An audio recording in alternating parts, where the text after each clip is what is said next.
And then I will share how we are leveraging artificial intelligence, specifically computer vision and deep learning technologies, to address some of these gaps through our solution. Our solution, our solution is named NIADA. It's spelled NIADA, meaning non-invasive anemia detection algorithm.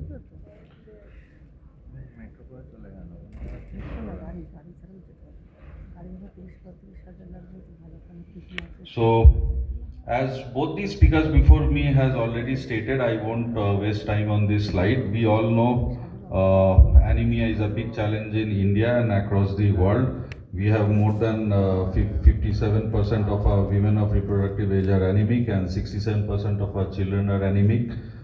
These has got wide-ranging implications also. As doctors, you all know, I need not spend much time on the implications that anemia causes. The challenges in traditional screening methods right now available in the market are that the diagnosis is invasive and infrastructure heavy. So the blood test requires needles, trained personnel, consumables, and laboratory setup. Secondly, there is limited accessibility in rural and underserved areas. Thirdly, logistical issues are there, like transportation of samples, cold chain, stockouts of consumables, etc. Finally, there is often a disconnect between screening and timely treatment, which my previous speaker highlighted.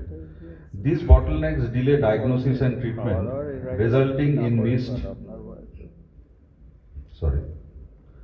These bottlenecks actually results in delay in diagnosis and treatment, and we have missed all the targets that we made in our AIIMS project.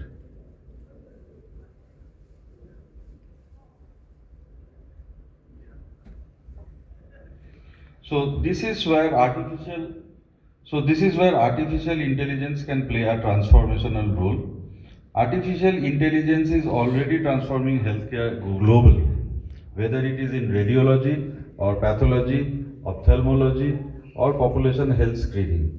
For anemia, the opportunity lies in using artificial intelligence to develop non-invasive, accessible, and scalable diagnostic tools.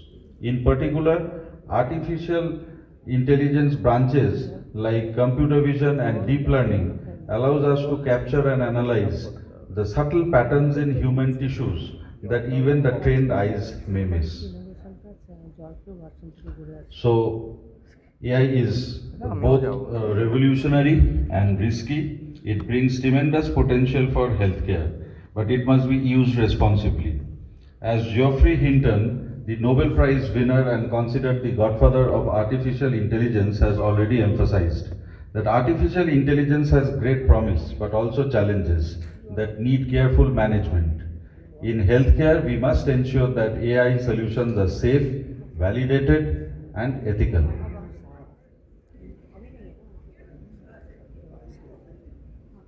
We already see strong evidence of artificial intelligence impact in healthcare, in detecting diabetic retinopathy, through retinal scans, predicting Alzheimer's years before symptoms, and even detecting cancer using smartphone images.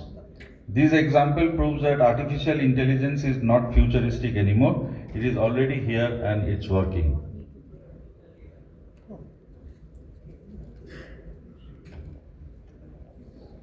So now I will explain to you some of the building blocks of artificial intelligence. So AI rests on multiple building blocks, and it may help to think of them like the foundations of a hospital. So at the base, we need data analytics and statistics. These are like the diagnostics that allow us to read the patient's condition. So programming and data handling make the tools work, much like the equipment and protocols that make a hospital function. Domain knowledge from experts like you ensures that the medical relevance is correct, just as doctors provide judgment in real cases. And finally, powerful computing infrastructure such as GPUs, which means graphical processing unit, is like the electricity and machine that keeps everything working.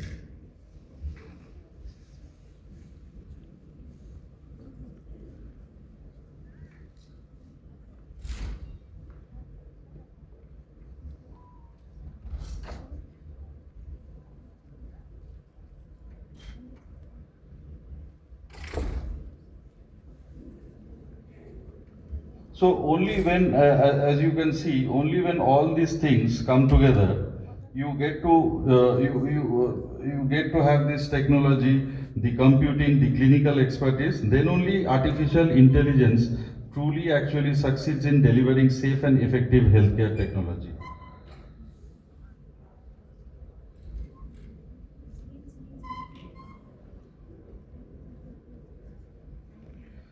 So in this slide, we see the basic architecture of a deep learning model. Let me explain it to you step by step. So on the left side, we have the input layer that's in the orange color, if you see this. So in our case, this can be the image of the eye, okay? So now each pixel in that image is treated as a number and fed into the network. These numbers then pass through hidden layers. These layers are marked in blue and green color, as you can see. These numbers then passes through these hidden layers, and you can see them represented here in the middle. Each hidden layer is made up of many small units called neurons. It's same like the human brain. So these neurons act like filters, gradually learning to recognize features. So these features can be very simple ones like edges or shapes,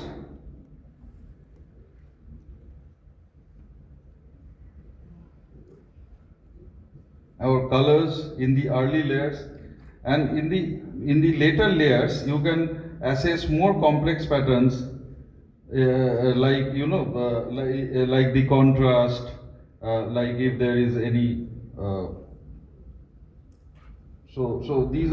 so at the end we have the output layer. So the output layer, which is in this, if you can see in the purple color, this is basically the output that for us would be the predicted hemoglobin value.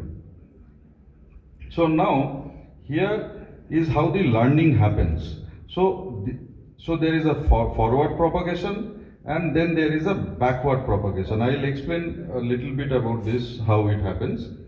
The model makes a prediction, which is given in this purple color, and it compares it with the actual value. The actual value, that's the true value. So the difference between the prediction and the true value is actually the error. And this error then flows backward through the network using what we call the backward propagation process. So each connection then tries to adjust itself, slightly, so that next time the prediction is little closer to the true value. So that's how the model keeps on learning. So this cycle, this forward passing, then error calculation, and then again backward adjustment, it keeps on repeating. It repeats thousands of times on many patients' images that we keep on feeding our algorithm model. So until the network becomes close to accurate. So in simple terms, deep learning works by repeatedly practicing on large amount of data, making small corrections each time until it becomes very good at predicting correctly. This is exactly how our solution our algorithm actually has been trained to estimate hemoglobin from the image of the eye. So far, we have seen the basic architecture of deep learning, how this data flows and forward and errors flow backward, and then the network improves step by step. Now in the now in this healthcare, especially when we deal with images like photos of eyes or even skin images, we need a more specialized type of deep learning model.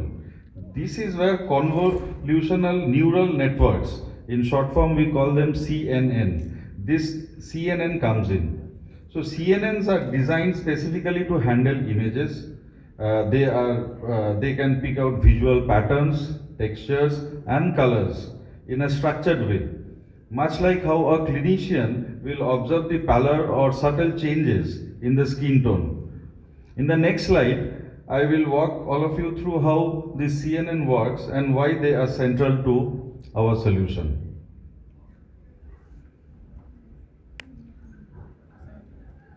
So we begin with the input image on the left. So if you see, there is an image of a cat. So any image can be so when the computer tries to read the image, it will convert it into RGB, that's red, blue, green. So there are numbers associated, and it is converted into these numbers. So what happens is, suppose we have the photograph of the lower conjunctiva, that the lower eyelid. So the CNN first applies these convolutional filters. You can think of these as magnifying glasses that slid over the image to pick out small patterns. These first filters usually detect very simple features like edges, brightness, and color contrast. After this, the output goes through and so after this, the output goes through an activation function. This decides which patterns are important and should be carried forward and which ones can be ignored. Then we have these pooling layers. These are the pooling layers. So pooling reduces the size of the image representation while keeping the most essential details. In simple terms, it compresses the image without losing the key signals, like how we summarize a medical history without missing the vital signs. So as the image passes through multiple convolutional and pooling layers, the network starts recognizing more complex features. For example, in our case, it can learn to pick up subtle changes in color, texture, and pallor that are related to anemia. One of these features are extracted, the information is flattened into a long vector. This is the long vector that I am talking about. Basically, a structured list of all the important features the network has learned. Finally, this passes into the fully connected layers, and you can think of this as the decision-making part of our model. Based on the learned feature, the CNN produces an output. This output, in our case, is the predicted hemoglobin level. In a nutshell, I can say that the CNN is like a highly trained observer. It starts by noticing the most basic visual cues, gradually building an understanding of more complex patterns, and then gives a final decision. That's why CNNs are so powerful for medical imaging tasks and why we use them as the backbone of our solution. So to point out, AI is not magic. So there is maths behind this, there is a science behind all this. So our solution, Monere Public Health, it uses the age-old concept that has been used by doctors to detect anemia by checking the lower eyelid. It's a century-old practice. We have taken this concept and we have developed an algorithm which we have named NIADA, that's Non-invasive Anemia Detection Algorithm. We have fed the system with photos, images of the eyelid and the actual true value, the gold standard as per hemoglobinometer, the actual hemoglobin value, and the patient data, whatever the problem the patient had. So all this put together in the algorithm, we feed it into the algorithm, and then this is the app. This is the app interface which gives you the hemoglobin value.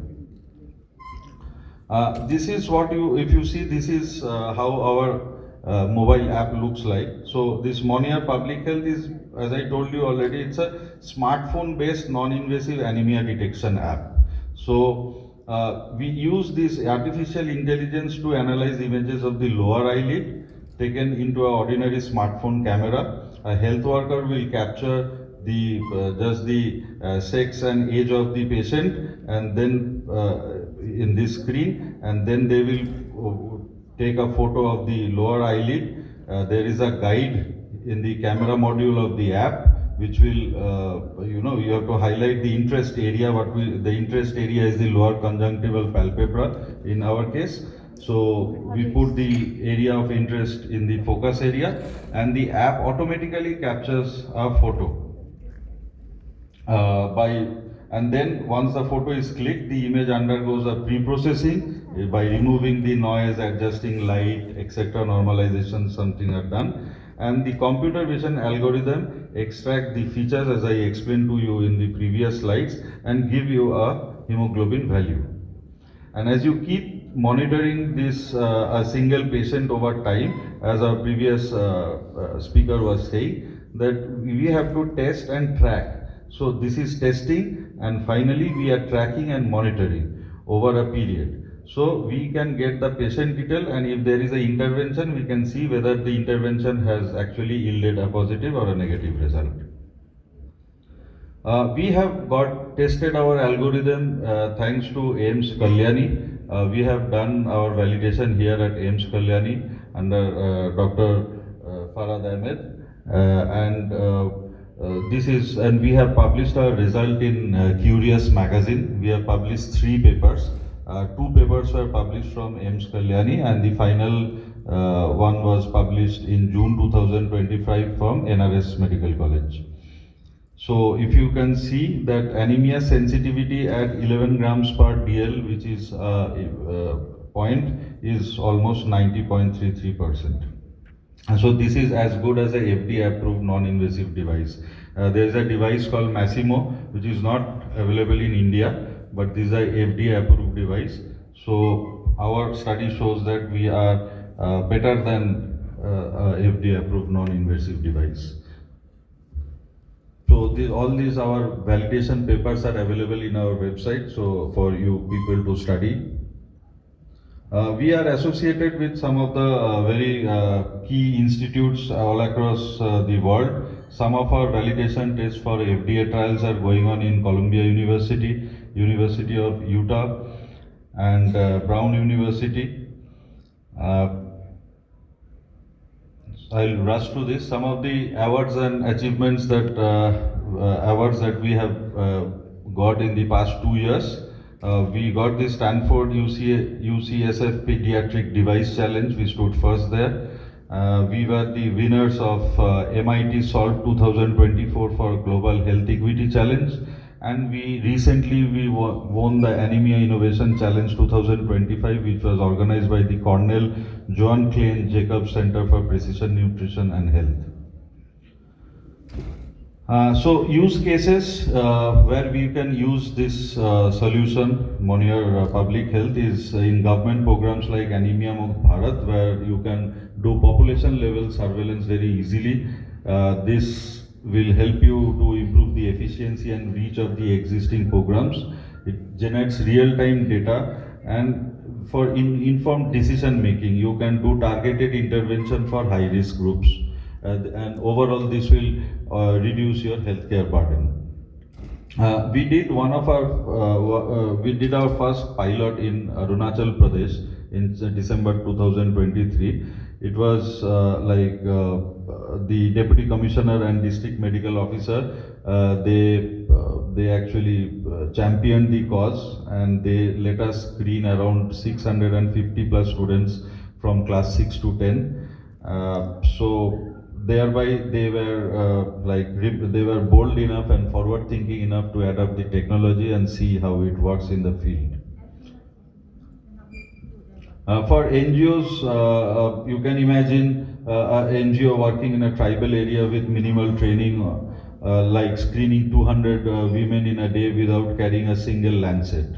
So that's our Monere Public Health app in action. So it will break barriers because there is no requirement of logistics, no electricity dependency, and the hemoglobin reading you get instantly. In Valsad, Gujarat, we are supported by a CSR-led screening drive. Tribal communities there are being screened, whom we often fail to reach with our traditional testing methods. So, and we have seen that it is working perfectly good, and we are getting good results. So, I should mention, just because we are in a hurry to wrap up, but there is a like a group, a philanthropic group called Shah Family Foundation, which is a US-based group, philanthropic organization. So they are deeply committed to health equity and education. So they funded us for development of this algorithm, and they have tied up with a hospital called SRMD Hospital, which is in Dharampur, Gujarat, and this app is being used for the outreach programs and all, where we are serving the underserved populations. For hospitals, from OPDs to ICUs, Monere Public Health is solving a key problem, that is delay. So in Fortis Kolkata, we tried this. We deployed it in the emergency room. It helped doctors to take immediate decisions within seconds in case of severe cases, in case of emergency cases. In Sao Paulo, Brazil, there's a group of hospitals called HCOR. So HCOR is using this app in their OPDs for pre-op and post-op anemia screening. So it has blended very well into their hospital workflow. And in the last Anemia Awareness Day 2025, which was in February, they screened all their employees. And 83 employees were tested, and during testing it was found that 15% of them were anemic. So these are real insights that you get immediately on spot. For blood banks, we often reject a donor, but it's too late. After we have to prick them, we have to test their hemoglobin and keep them waiting, and then after a long time, maybe we say that okay, we cannot take your blood. But this app will change everything. It checks eligibility instantly, cleanly, and safely. So we also tested this in CNCI Kolkata for pre-donation screenings. So Monere public health app can be successfully deployed at multiple blood donation camps, speeding up eligibility checks and boosting donor confidence. So with no needles involved in screening, participation also goes up, and organizers can test more people in less time. Apart from that, we also did some CSR activities with Damodar Valley Corporation and BGR Minings in Pachwara district, which is in Chhattisgarh. All very good results and encouraging results. So to conclude, over a decade, the World Health Organization has been on a mission to reduce global anemia, specifically among women, children, and adolescent girls. But yet today, nearly 1 in 4 people worldwide still suffer from anemia, often undiagnosed and untreated. So artificial intelligence, particularly computer vision and deep learning, offers a scalable, non-invasive solution. So AI can be a true force multiplier here for public health programs like Anemia Mukt Bharat. Monere Public Health app directly addresses all the challenges of anemia management, which even our previous speaker has addressed. It aligns to WHO's goals also. So NIADA, this app, you can find it in Google Play Store and Apple Play Store. You can download it now on any smartphone. Me and my team is just a call and email away. So I appeal to all of you to work together to scale this and rewrite the story of anemia in India as well as entire South Asia with speed, dignity, and intelligence. Thank you.